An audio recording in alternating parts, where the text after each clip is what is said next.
부터 알려주는 세상에서 가장 위험한 건강법. 정전기에 대해 본격적으로 공부할 마음을 먹은 하지만 나는 그가 흥미를 갖는 방식을 보면서 건강법을 대하는 사람들의 태도에 아주 큰 문제가 있다는 사실을 깨달았다. 그것은 바로 방법만 알려는 성급한 태도이다. K는 머리카락을 어루만지면서 머리카락에 힘이 돌아왔어. 이대로라면 얼마 안 돼서 머리카락이 다 나겠어라며 희망에 가득 찬 표정을 지었다. 나는 그에게 앞으로 벌어질 일에 대해 얘기해 주었다. 대충 일주일 정도면 그렇게 돼. 그 다음은 한동안 정책이야. 이때는 초조하거나 성급하게 굴어선 안 돼. 40일쯤인가 두피가 훤히 보이던 곳에 변화가 생길 것이고 50일째가 되면 머리카락이 나는 것을 눈으로 확인할 수 있어.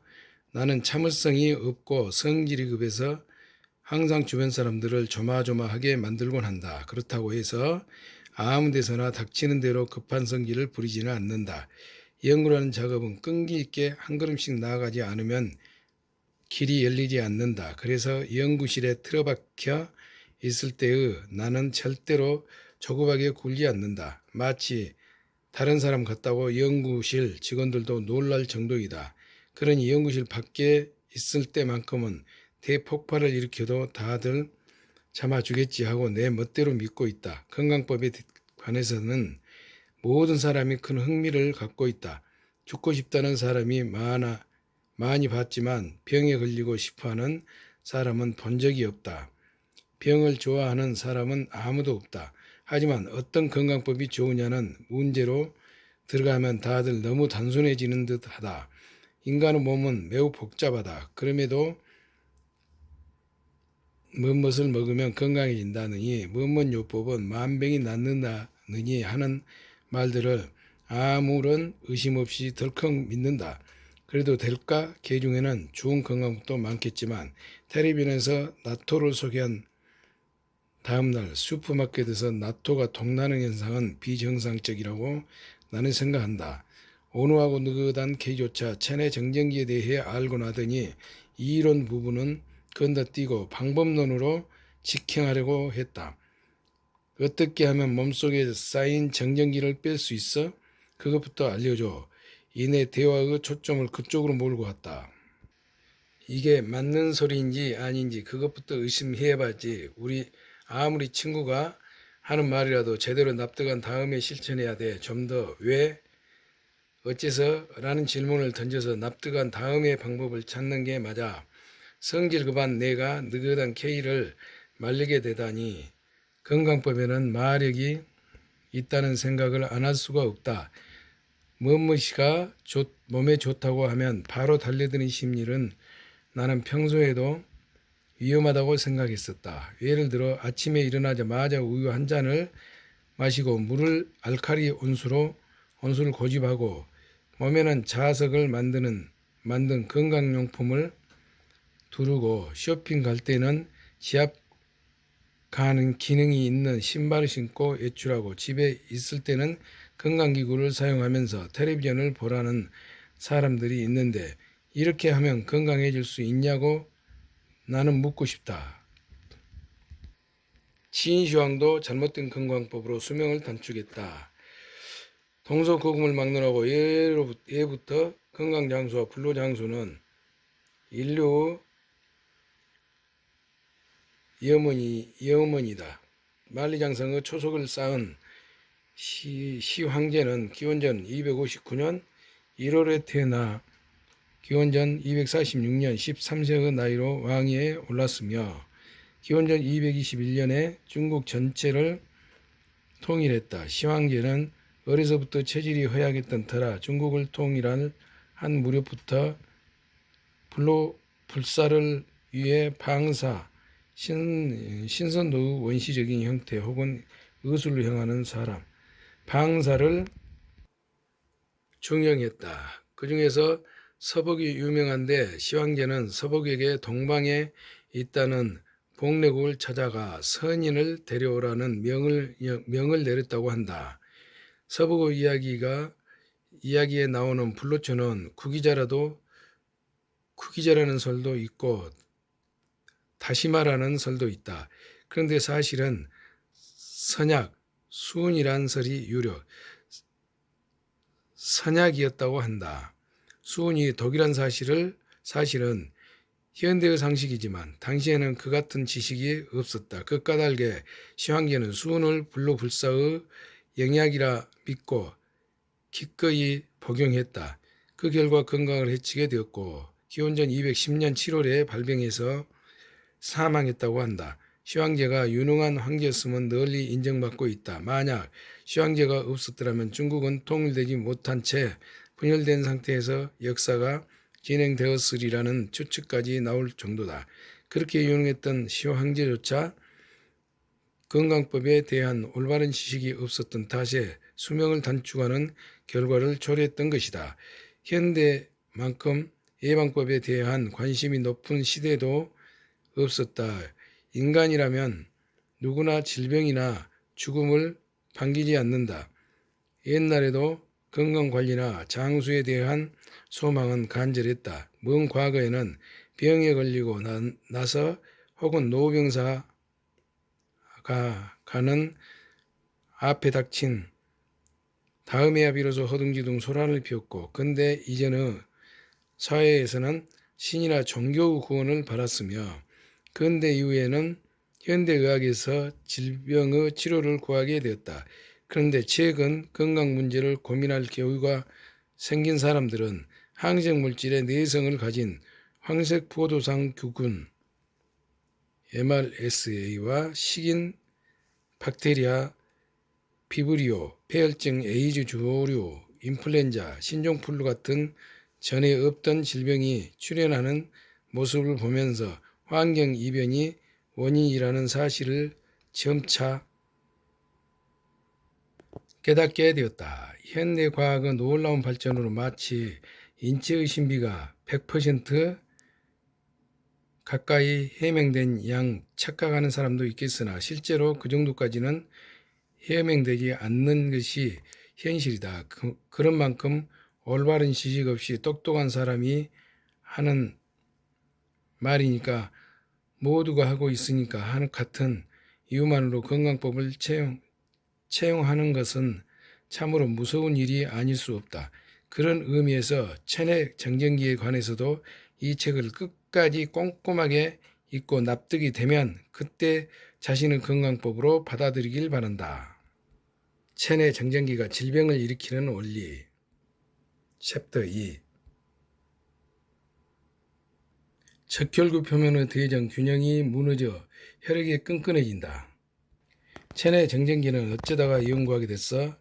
정전기에 대해 한참 설명하는데 갑작스런 K가 물었다. 결론부터 말하면 적혈구를 관찰하다가 생긴 사소한 의문이 나를 체내 정전기란 답으로 이끌었다.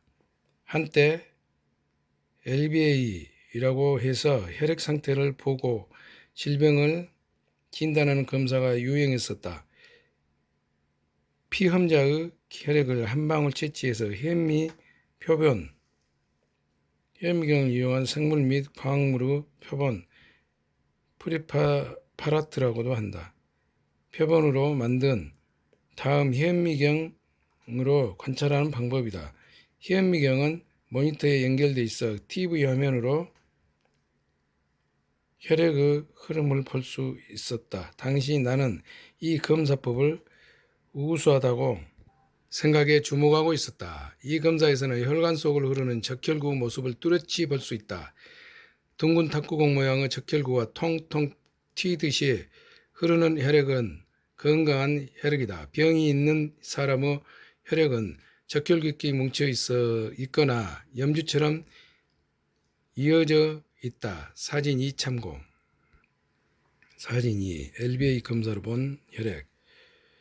적혈구가 떨어져 있는 건강한 혈액.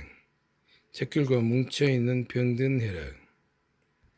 쉽게 말해 적혈구가 각자 떨어져 있는 혈액이 맑고 건강한 혈액이고 뭉쳐 있다면 끈끈하고 건강하지 못한 혈액이라고 보면 된다. LBA 검사는 특정 건강법이나 건강식품이 효과가 있느냐 없느냐를 가르는 기준으로 활용할 수도 있다. 특정 건강법을 실천하면 LBA로 혈액을 검사하면 염주 모양으로 뭉쳐있던 적혈구가 깨끗하게 분리되어 탁구공처럼 통통 튀듯이 흐르는 모습으로 바뀔 때가 있다. 이는 그 건강법이 효과를 발휘해서 혈액의 상태가 좋아졌다는 뜻이다. 하지만 적혈구가 염주처럼 뭉쳐있는 혈액이라 하더라도 혐의 표면을 가볍게 손가락으로 누르면 적혈구가 따로 떨어져 나간다. 즉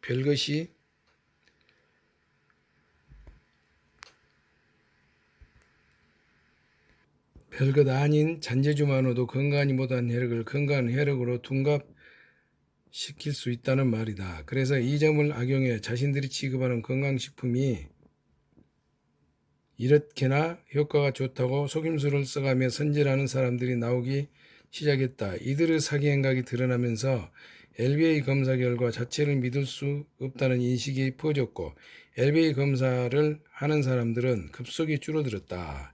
건강한 혈액일수록 적혈구들이 떨어져 있는 이유. 나는 여전히 LBA 자체는 매우 뛰어난 검사법이라고 생각한다. 조작 없이 정직하게만 검사한다면 혈액 상태의 변화를 눈으로 직접 확인할 수 있기에 환자에게도 매우 큰 도움이 된다. 이 검사로 건강한 적혈구를 봤을 때 문득 이런 생각이 들었다. 적혈구들은 왜 저토록 철저히 분리되어 있을까? 서로 달라붙고자 하는 것이 물질의 성질이다. 질량이 있는 물체와 물체 사이에는 반드시 인력이 작용한다. 인력은 서로를 끌어당기는 힘이다. 일정 거리까지 접근하면 물체와 물체는 인력의 작용으로 달라붙기 마련이다. 게다가 적혈구는 흡착력이 강한 물질의 대표 선수 아닌가. 하지만 적혈구는 들러붙겠다 싶으면 통하고 서로를 밀쳐낸다. 철저히 분리라는 말 외에는 표현할 도리가 없다. 원래 달라붙는 성질의 적혈구를 갈라놓은 힘이 무엇인지 나는 흥미가 생겼다. 밀어내는 힘. 우선 자기력이 생겨난다. N극의 N극을 S극의 S극을 가까이 가져가면 서로 반발한다. 하지만 적혈구는 자기력이 없다. 그렇다면 혈류에 의한 확산과 물질의 특성, 적혈구가 지닌 특성, 그리고 전기적 에너지인 정전기만 남는다. 혈류에 의한 확산이란 혈액 내 물질이나 열이 가는 혈관에서 굵은 혈관으로 혹은 그 반대로 이동할 때 생기는 혼란 때문에 확산되는 현상이다. 혈관이 여러 갈래로 나뉠 때 일어나는 체의 혼란 역시 마찬가지 현상이다. 하지만 커다란 입자라면 혈류에 의한 확산이 적용되겠지만 적혈구처럼 작은 물질은 단변기가 그렇듯이 입자가 지나치게 작기 때문에 어지간히 빠른 속도로 흐르지 않는 한 확산이 일어나지 않는다. 물질 특성에 관해서는 좀 이따 설명할 텐데 이 역시 적혈구가 서로 달라붙지 않게 하는 중요한 요인이다. 그리고 정전기가 관여한다. 적혈구는 혈액 속 다양한 성분과 수분, 혈관 벽에 서로 스치면서 흐른다. 그러니 그곳에서는 당연히 정전기가 발생한다. 모든 적혈구가 표본이 음전하로 대전되어 있다고 치자. 그러면 같은 전하를 띤 적혈구들은 서로 반발하게 되어 달라붙지 않고 튕겨져 나간다. 하지만 적혈구 표면의 대전균형이 무너져서 어떤 적혈구는 음전하로 또 다른 적혈구는 양전하로 대전된다면 어떨까? 자석의 N극과 S극처럼 서로 끌어당겨서 달라붙어 버린다. 이것이 건강하지 못한 혈액의 모습이다. 이런 경위로 나는 몸속에는 항상 정전기가 발생하고 있으며 정전기가 적절한 양으로 균형 있게 존재할 때는 매우 건강하지만 양이 너무 늘어나거나 균형이 무너지면 건강도 무너지지 않을까 생각하게 되었다. 그런데 현대인은 정전기를 발생시키는 생활을 일상적으로 하면서도 첩지를 통해 정전기를 방출하는 것을 불가능한 환경 속에 산다. 즉 정전기의 양은 포화 상태에 달했고 균형도 깨진 상태라고 추측할 수 있다. 이것이 체내 정전기를 떠올리게 된 계기이다. 체내 정전기와 찐득한 혈액의 관계. 적혈구는 왜 서로 달라붙지 않는지에 대해 좀 더 깊이 들여다보자. 앞에서 물질 특성과 이온과 정전기, 이온과는 정전기, 이온가가 매우 중요한 요인이라는 말을 했다. 혈액 속에는 많은 물질이 들어있다. 적혈구와 백혈구는 물론이고 그 밖에도 다양한 물질, 미네랄이 이온화되어 흐른다. 이온화된 물결은 양성이나 음성의 전하를 띈다. 예를 들어 나트륨은 물에 녹으면 플러스 원의 이온가를 띈다. 철은 플러스 2, 아연도 플러스 2, 마그네슘도 플러스 2, 염소는 마이너스 1식으로 체내로 들어온 미네랄은 이온화되어 각자의 특성에 따른 전하를 띈다. 당연히 적혈구 표면에도 다양한 물질이 붙어 있다. 대표적인 물질이 시알산이다. 시알산은 음전하라서 적혈구 표면 역시 시알산 때문에 음전하로를 띈다. 적혈구끼리 달라붙지 않는 이유는 하나하나가 음전하로 대전되어 있기 때문이다. 혈관벽도 마찬가지로 시알산으로 코팅되어 있다. 그러니 적혈구가 혈관벽에 달라붙을 일도 없다. 물론 그 구조는 단순하지 않아서 음전하를 띠는 적혈구에 양이온이 끌려오기도 하고 수분도 극성을 띠고 있어서 쉽게 달라붙기도 한다. 물에 관해서는 나중에 더 자세히 설명한다. 이런 가운데 미묘한 균형을 유지하면서 혈액이 원활하게 흐르도록 조절한다. 시알산이 가지고 있는 음전하는 시알산의 개수에 비례한다. 적혈구와 혈관벽에서는 시알산의 개수가 일정하기 때문에 음전하도 변하지 않는다. 그러나 체내 정전기가 늘어나면 상황이 달라진다. 음성 정전기가 늘어나면 본래 시알산이 가진 음전보다 훨씬 큰 음전하를 띠게 된다. 반대인 양성 정전기와 영향을 받으면 시알산의 음전하가 상쇄되고 그래도 여전히 양성 정전기의 양이 많으면 양전하로 대전되기도 한다. 즉 체내에서 대량의 정전기가 발생하면 그로 인해 적혈구 표면의 전하에 이상이 생겨서 원래대로라면 음성으로 대전돼야 할 적혈구 표면이 양전하로 대전되는 경우가 생긴다. 그 결과 혈액 속에는 음전하를 띠는 적혈구와 양전하를 띠는 적혈구가 공존하게 되고 그들이 만나면 당연히 달라붙는다. 이로 인해 혈액이 끈끈해진다. 적혈구는 모세혈관을 흐를 때면 제 몸을 접고 구부린다. 그런데 적혈구가 두셋씩 달라붙어 있으면 모세혈관을 통과하지 못하고 혈관을 막아버린다. 혹은 혈관벽에 달라붙는 경우도 생긴다. 자기들끼리 뭉쳐 있는 적혈구는 혈류의 악화를 초래한다. 적혈구는 세포로 산소와 영양소를 운반하고 이산화탄소와 노폐물을 해소하는 중요한 역할을 수행한다.